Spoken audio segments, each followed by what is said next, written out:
Baloon sa inyong gibati sa atong Ebanghelyo ron. May buntag. Naklaro ninyo to. Baling kurata. Di ba? Oo. Kay karong Ebanghelyoha mga igsoon, gipadaygan ta sa dayag sa atong Ginoong Hesus nga wala siya muanhi aron maghimog pakigdait sa kalibutan. Unsa man ang pakigdait? Unsa man na siya sabot ana? Ana bang makigpistok ba? Makigpis sa kalibutan. Dili mo iyang gianhina. Gani giklaro niya, may ani siya. Dili aron na makigdait sa kalibutan pagdalag bahin-bahin, kurata ani sa pamilya, panimalay, magkabahin-bahin. Magkabahin-bahin dili tungod kay mga garbuso, kundili sa ilang pagtuo mga igsoon. Kaya ang pagtuo nato, mao man ni makapagahi natog ulo. Ato pa sa ngalan ni Kristo magkabahin-bahin. Nganuman, kay dili man tanan, gyud layhan ni Kristo. Muna nga mag-away, balanglita no, kanang layhan ni Kristo, musulti magyunas tinuod. Kay niya ni mas Kristo, aron nga pagpabalik na to sa kamatuoran, na may mga tao, dili layhan ni Kristo. Muna mga tao nga musulti sa tinuod, i-accuse yun na mga insultador, mga tao nga kuan, tabian. Mo man na may tabo.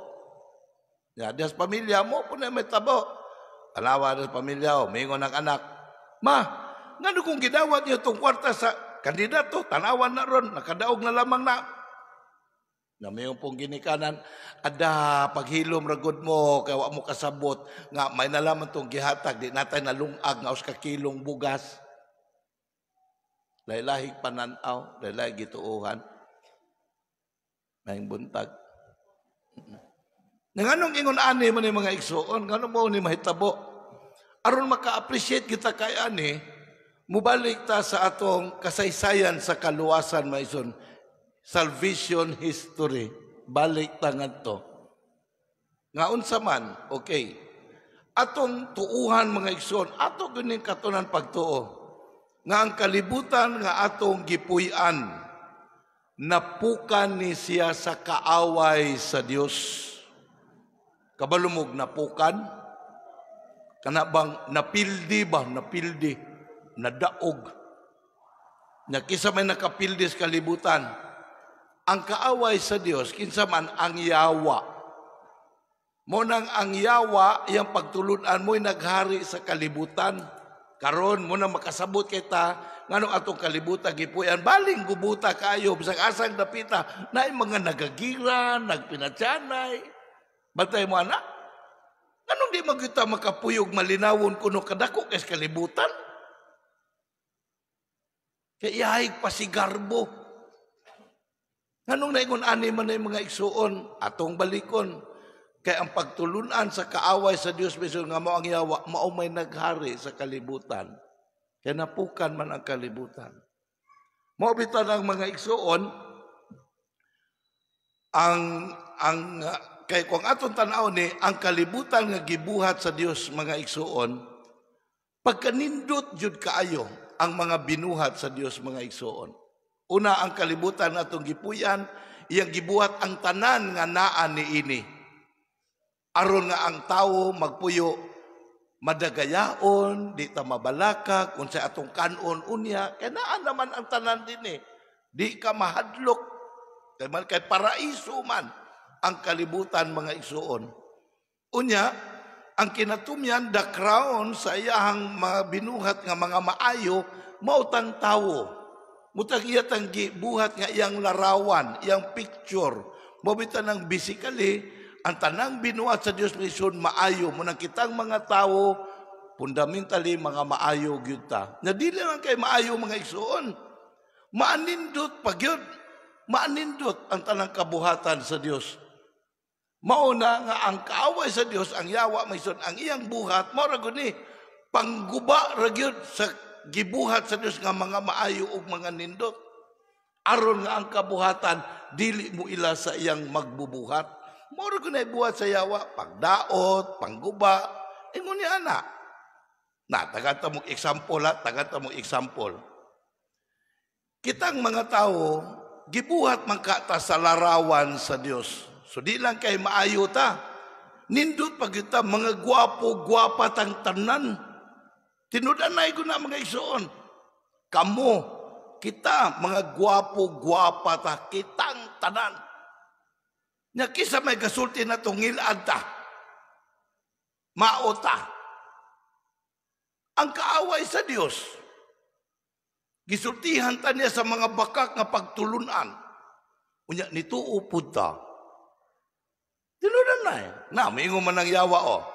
Wa kay angay, kay wala kay mga burloloy. Ngilad kang tanawon, kay mong sinina, dili mahalon, yan nagkagidlay pagod. Wa kay angay, kay imong nawong walay pintal. Nito upod ta. Di gahago ta sa mga butang nga makapaangayan na to. Pero balikas ka matuuran. Kabantay mo, gailis-ilis mo, sininang mahalon, daghan mo burluloy, pintal-pintal nawong, nya, ang inyong nawong, gailis-ilis po. Bisa kung saon pa natog, pagdayag, bulawan, mga ison, ang atong itlugon nga nawong, wag na mahimong kwadrado. O yun mo? Muna tinood nga pagka-istorya. Pero nito uta, muna nga, wa na ta, gilas kayo na to, dili ta at home nining atong lawas, nga gihatag sa Dios aron nga unta pinaagi ni ining lawasa, magpadayag siya sa iyang kaugalingon. Mobita na maison, ang Dios Espiritu man, muna ang lawas mo ni magpadayag niya, ato mga binuhatan, mga kinaiya, mo man ni buhat sa lawas, pagpadayag, mga kinaiyak, pamatasan, aron pagpadayag, unsang espirituha ang naghari ning lawasa. Mo nang ang yawa, maningkamot yun na mga igsuon, nga dili ta maathom sa atong lawas, aron ang atong mga kahago, adto pagpaila, pagpadayag, pagpahimuot sa kalibutan, aron maangayan ta sa kalibutan. Munang dili na ta makapadayag sa Dios sa ato ang kinabuhi o pagkatao. Kaya ato naman kaugalingon ang atong ipadayag, dili naman ang Dios. Kabantay mo? Ingon ni ana ang yawa mga igsoon. Sultihan tag mga sayop nga pagtulunan. Aron nga di ta maka kinabuhi sa kinabuhi na dawat sa Dios, isip iyang larawan. Napahilain mga igsoon, oh. Atong relasyon gubon sa yawa.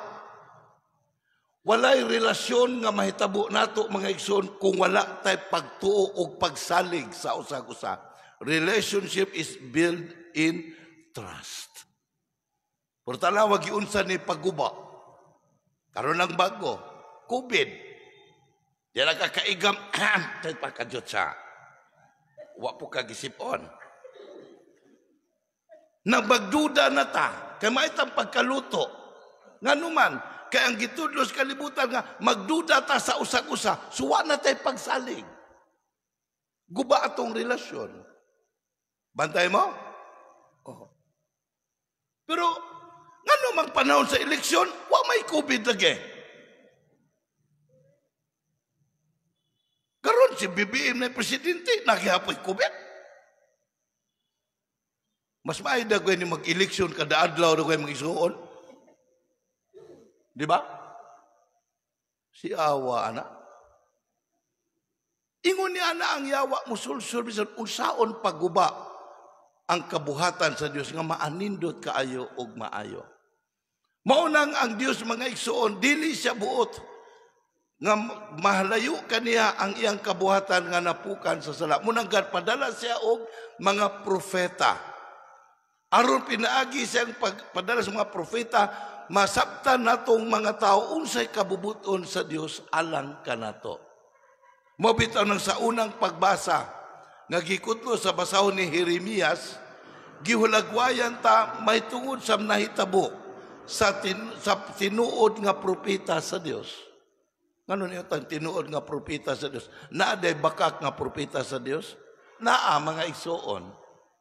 Kanang moingon bitaw nga, it's okay, it's all right. Makasabot raman ang Dios.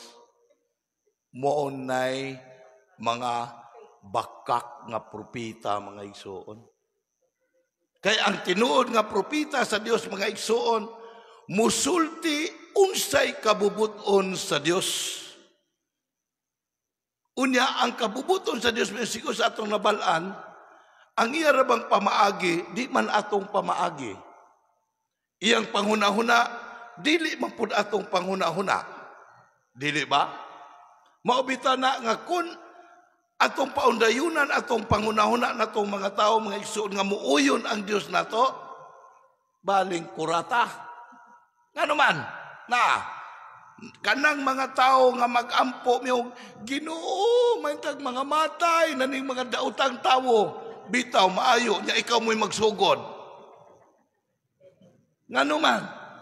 Kay walay tao nga maayo mga igsoon nga magampo sa kadautan sa iyang isig katao.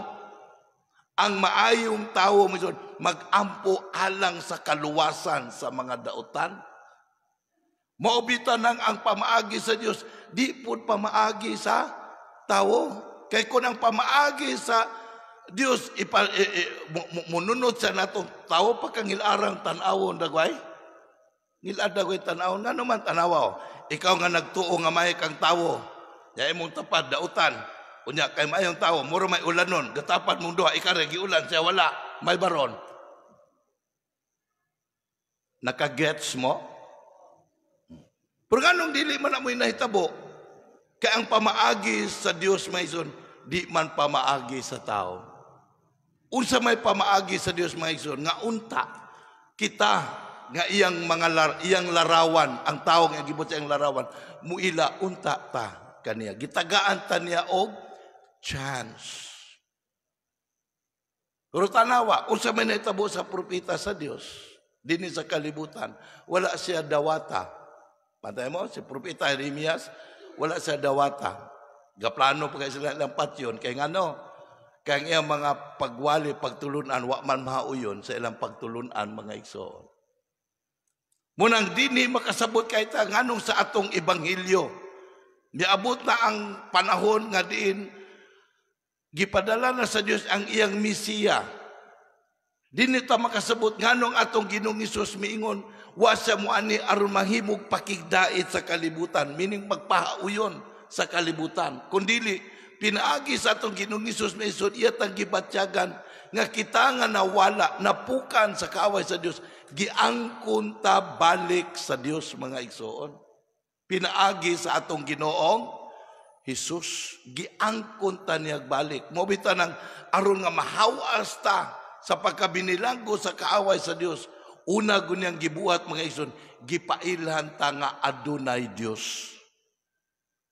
Gipailhan ta niya nga muilata og Dios, nga maoy magbuluot sa tanan tuburan sa kinabuhi.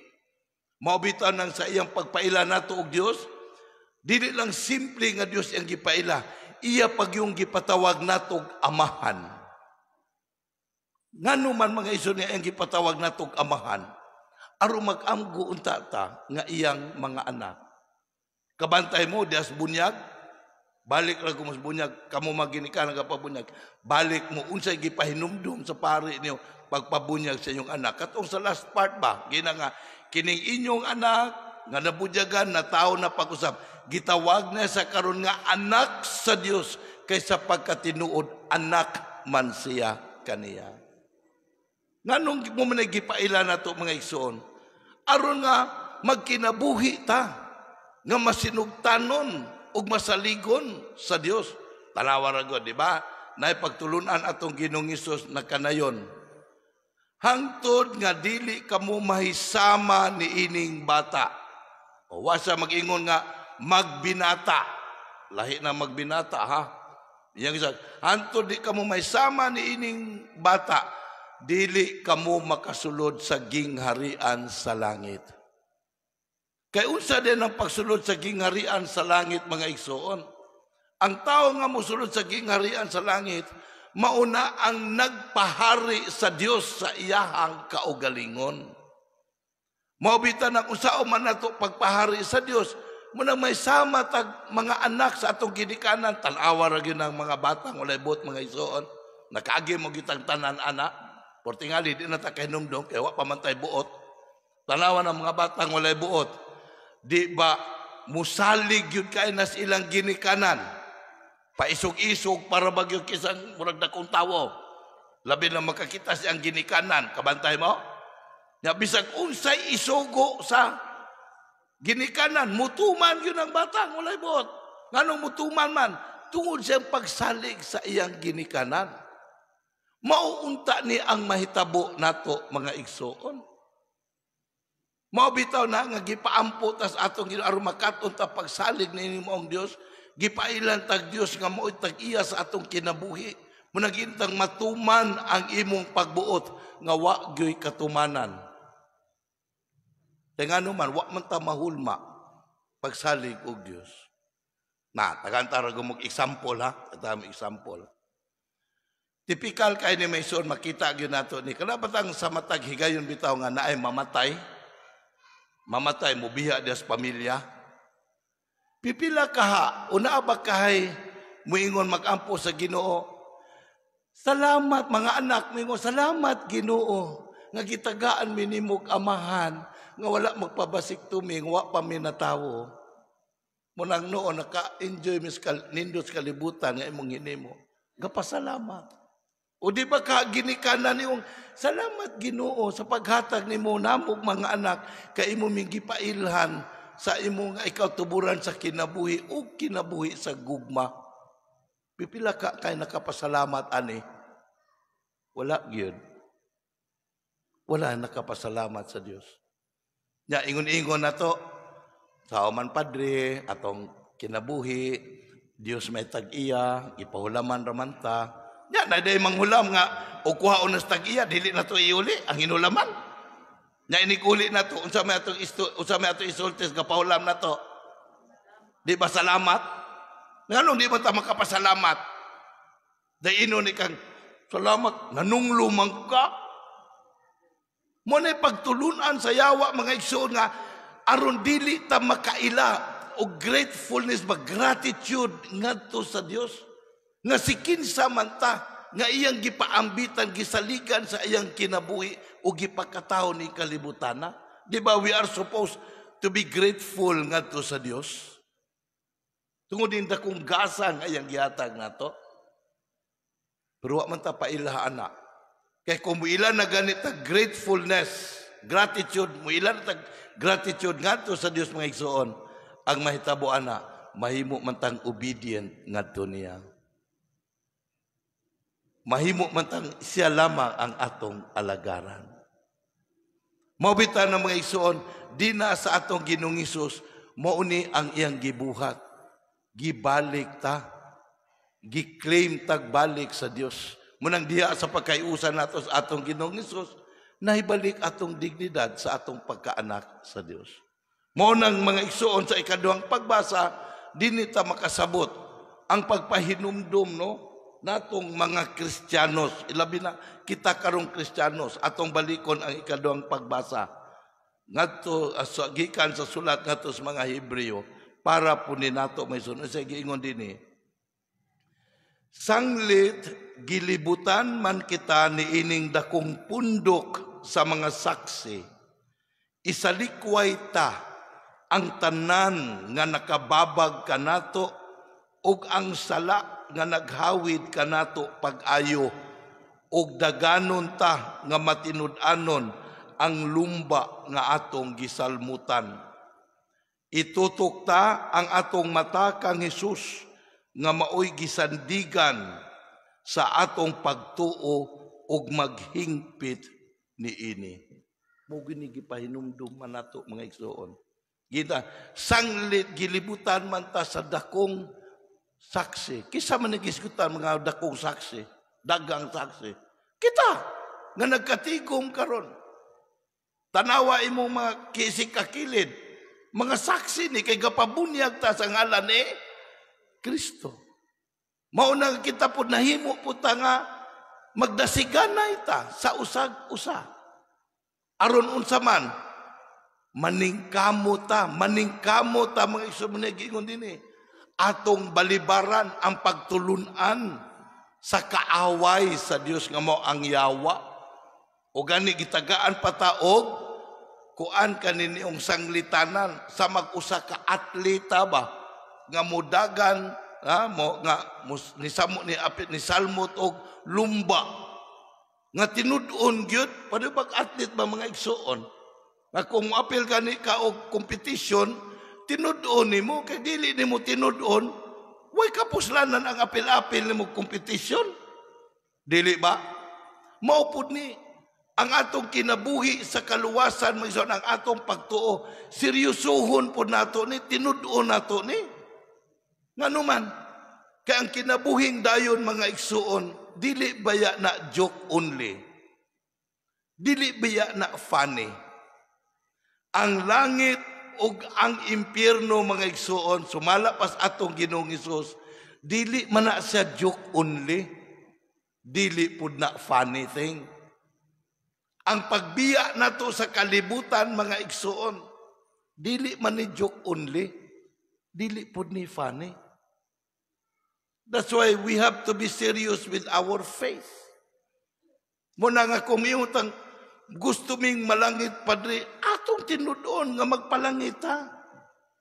Paningkamutan nato mga igsuon. Let us not make fun with that faith. Mo bitaw na nga, aron nga makasulot ta sa langit, munang gipabunyagan ta, gipadawat ta ni Kristo, parehog lumba ba? Dagan, di ba? Na ay starting point, na apoy finishing line. Unsa may atong starting point? Ang atong bunyag nga gidawat sa ang kinabuhi sa kaluwasan. Unsa may atong finishing line? Nga unta, malangit ra gyud unta ta sa atong pagkinabuhi ning kalibutana. Muna mga igsuon, giawag ta. Unsaon man nato nga, unsaon man namo Padre, pagkakita nga kining pagtulon-ana, iyan is palangit unsa ni dili. Mao nang tan-aw ta ni Kristo, muna gipahinumdom karon. Mabitan na mga igsuon, unang balaod sa atong simbahan. Kung sakop ta aning simbahana, manimba ta sa atanang adlawng Domingo og pistang iglilihi. Unyag man na ang galing misa, bisag dili Domingo. Manimba ta i-prioritize nato ang misa mga igsuon.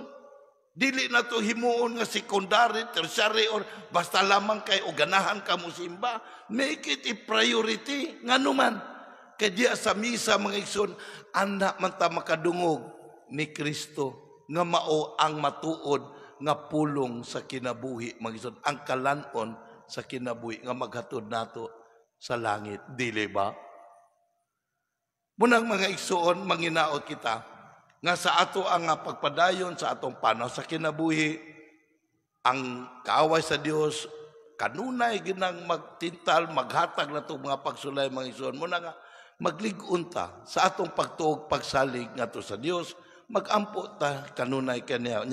Ang atong tubag sa Salmo, karon, ato kuno nang himuon nga atong pag-ampo kuno mga igsuon, no? Sige, balik kuno ta sa Salmo. Sige, nana?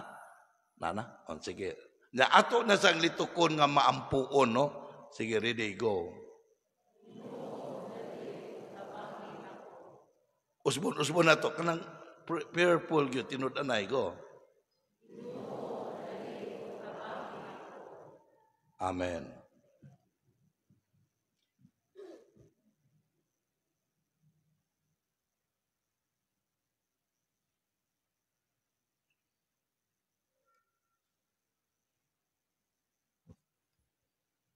Palihog manindo. Mga